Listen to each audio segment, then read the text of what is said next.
ஒரு கார்பெண்டர் ஒரு சேர் செஞ்சார். அதை ராஜாவுக்கு பரிசீலிச்சார். ராஜா அந்த சேர்ல ஏறி உட்காரும்போது ஒரு சின்ன மர சிராய் குத்தி அவருக்கு அவ்வளவு கோவம் வந்துச்சு. இந்த கார்பெண்டரை தூக்கில் போடுங்கட்டார். தச்சரை தூக்கில் போடுங்க, இவனுக்கு மரண தண்டனைனார். இப்போ அந்த தச்சர் சொன்னார், ஐயா நான் பண்ணது தான் தப்பு, நீங்கள் மரண தண்டனை கொடுத்ததெல்லாம் சரிதான், ஆனால் எனக்கு ஒரு 5 வருஷம் டைம் கொடுங்க, 5 வருஷத்துக்கு அப்புறம் என்னை சாகடிங்க.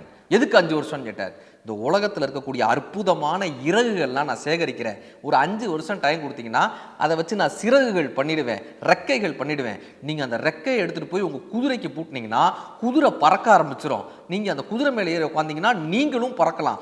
உலகத்திலேயே பறக்கக்கூடிய ராஜாவாக நீங்கள் வருவீங்க. அதுக்காக எனக்கு ஒரு 5 வருஷம் டைம் கொடுங்க. அவர் 5 வருஷம் கிராண்டட் அப்படின்ட்டார். இப்போ அந்த அமைச்சர் கேட்டார், 5 வருஷத்தில் உன்னால் குதிரையை பறக்க வைக்க முடியுமா, ஏன் கதை சொல்கிறேன்னார்.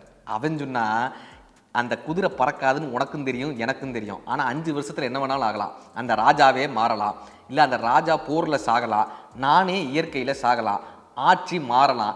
5 வருஷத்தில் குதிரை பறந்தாலும் பறக்கலாம். என்ன ஆகும்? எல்லா பிரச்சனைக்கும் ஒரே தீர்வு தான், பொறுமையோடு காத்திருத்தல். காலம்தான் எல்லா பிரச்சனைக்கும் தீர்வு தான். உங்களுக்கும் எந்த பிரச்சனை இருந்தாலும் ஒரு 5 நாள் ஒத்தி வைங்க, பிரச்சனை தானாக தீரும்.